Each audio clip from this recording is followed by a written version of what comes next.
Alright, vlog test on the 16mm f2.8. It's night time. What do you think? Yeah, Is it nice? yeah. Do you like it? I can see myself, so I can vainly check myself and see if I look sexy on camera. Alright, so this is a 16mm f1.4, so better low light conditions. The autofocus isn't so great, but I've seen a lot of YouTubers online saying that this lens paired with the XS10 is quite nice. And so far, I think from the screen it's doing a respectable job for a 1.4 lens that's old. Yeah, It's not like hunting or losing us too much.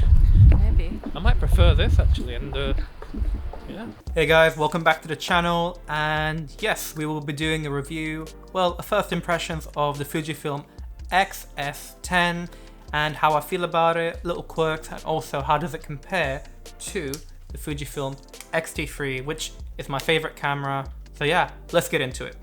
I'll be doing a little vlog style, just so you know what's going on. We've got the Fujifilm XS10 right now with a Rode Video Micro and the Fujifilm 16mm f1.4. That's what we'll be using for the duration of this video. You can see from the intro that I used the 1.4 and the 2.8. I've pretty much decided already that I like the 1.4 for vlogging situations such as this. I'm going to save you guys a lot of time. Fujifilm XS10 versus X-T3. What's the difference? If you want to be behind the camera, X-T3. If you want to be in front of the camera, Fujifilm XS10. If you want to watch the rest of the video to see my use case and how I feel about it, please continue. There will be timestamps in the description box down below, so if there's something that you're really eager to find out, go down there and you can skip to the bit that you want to see. Also, I just want to put it out there that I spent my own money on this camera, so there's no influence on my opinion. So, Hvris, why did you buy the Fujifilm XS10? You didn't like the X-T4, so what's the point of buying this one? You knocked flip screens, you just did not like it. What is up, man?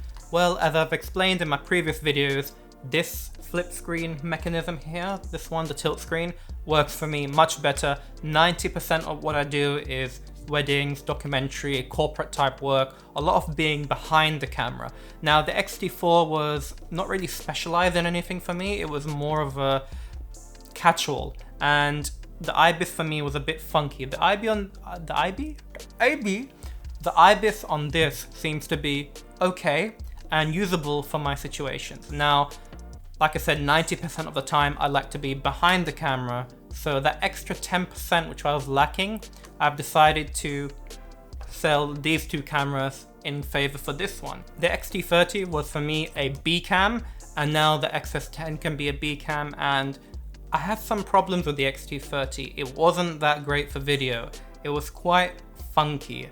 Just to give you a simple example, if I'm using my X-T3 and I've got basically X-T30, the time limitation were quite inconvenient. It didn't seem like that on paper. I thought maybe I could work around it, but having 30-minute time limit and then a 10-minute time limit with clients was just a headache, and with the XS10, there's a 30-minute time limit, so at least both cameras are consistent in that respect. I'm going to be selling the X70. Yes, this breaks my heart. It's not something that I generally want to do, but I feel like I'm going to end up having 5-6 cameras, which feels a bit ridiculous. It's better, you know, to have a bit more lenses than your camera bodies, right? The reason why I love the X70 was the flip screen for taking photos of me and Chloe when we're out and about. This camera now solves that problem. I have a flip screen for that 10% of time when I needed it, and when I just wanted to capture those intimate moments with my significant other. Also, this leads me on to my first point and first impressions of the XS10. Ibis. Now, Ibis for photos, I'm quite surprised about. I was genuinely enjoying the Ibis for photos. These shots were taken in almost pitch black situations, and they came out like this, which I'm really happy about. So for night photography, anything kind of interiors, I suppose, or subject that you can kind of have a bit more control and flexibility with, I've quite enjoyed it. I didn't think Ibis for photos was going to be something that I would like to have, but here we go. Now, when it came to video, it wasn't mind-blowing. It still caused some troubles that I had. For example, With the X-T3, I still prefer having the flip screen, and if I'm using a wide lens, I'm not gonna get those weird warpy stuff. But with the XS10, the warpiness was still there. However, you as a filmmaker need to do your due diligence when you're behind the camera. Make sure you try to mitigate any kind of shake that you will introduce. Keep it natural, keep it handheld. If you'd like to learn more how to manage handheld footage without Ibis, there's a video I've made a while ago. I've actually made a few of them, so there's a playlist. You can click in the description box down below or click up here somewhere and I'll put the video there for you. As a little test, just to kind of throw it out there and see what I could get in real life situations, here's my friend Joe teaching us about London. Here's your GOA building. Hello. Alright Joe, what's the motive? What are you saying? So this is the GOA building. This is the seat of government in London. Everything for everything exciting from buses to parking slots and parking fines happen here. It's riveting. But if you like modern architecture, it's a beautiful building, I suppose. I personally don't fucking like it. I think it's a glass and concrete monstrosity. It looks like an egg. It's like a dinosaur egg. I don't know what eggs you've eaten, but to me... Well... So there's actually a very unique spherical part of the building around there, which again is glass and concrete, but obviously the part we're looking at here is very much rectangular, sort of square. But yeah, there's a big kind of dome glass and concrete structure, which... Okay, so these are the chips, and then that's the egg. I suppose that's a good way of putting it. How very English of you. Chips and eggs, there's nothing more English. Maybe that's why they've fashioned this building in this way. I don't know who the architect is. I think it was the 90s. No, it was the 80s. I know for a fact it was the 80s. 1988. No, it was the 90s. This was built. The Great London Authority was formed in 1976. We'll go on to another day about the Great London Authority, but I can't be asked to get into it now. It's quite a heavy topic, my friend. It's a painful one. It's a painful one, particularly if you're from the east of the city. Yeah. Mad. Matting. Alright, my guy, what's this? Talk to us. This is a model of the local area surrounding Moor Place and the London Thames side by Tower Bridge.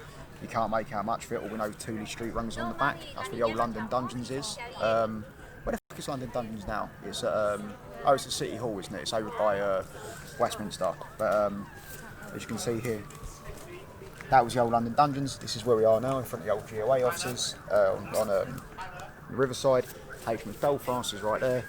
There's Tower Bridge. For anyone not from London, that is Tower Bridge, not London Bridge. Don't get confused. So yeah, that was handheld. That was with a strap to my neck, elbows locked in, pushing out, and that's how the Ibis worked. There was not much warpiness going on. However, it's very unpredictable when it happens, and this is why when it comes to pro filmmaking, I don't like to use it too much. So I thought, okay, fine, that's what it is like when I'm out filming someone. How about when I'm doing some client work? So as you guys know, I do a lot of YouTube videos for the Colombian coffee company in Borough Market. We did some B-roll tests together, and this is what happened. I didn't add any post-stabilization, so what you get is what you get.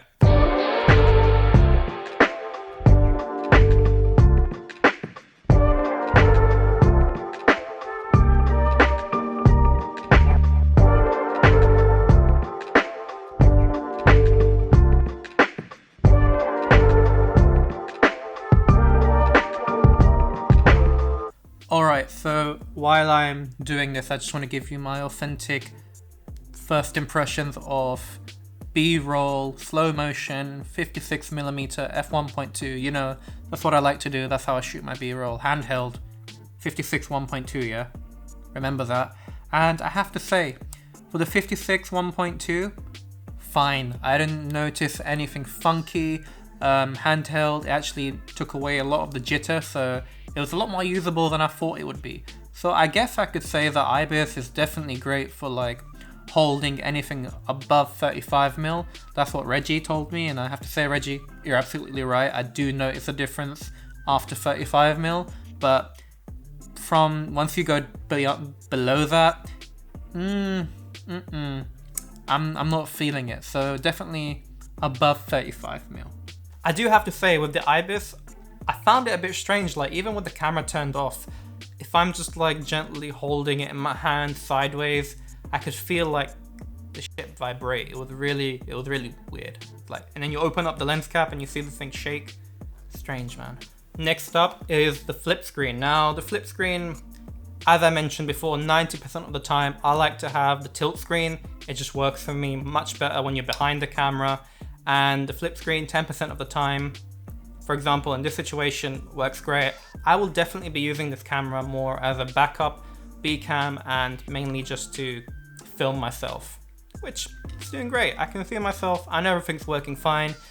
It makes the accessibility to making a quick video really easy because I can see everything. I don't have to keep plugging in a damn monitor. The 16mm f1.4, I've been meaning to use it for vlogging for so long now, and the fact that the autofocus is now finally up to speed and I can actually use it whilst vlogging and just general face detection, it's a relief. I was actually going to sell this lens because the 2.8 was a lot more capable, but this and the bokeh it brings, very, very happy.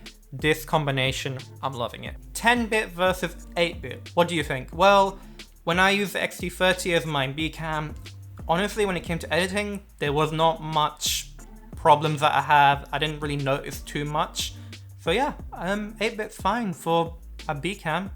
Flog Assist. Now, this is something that I actually love, and I wish they would just implement into the X-T3.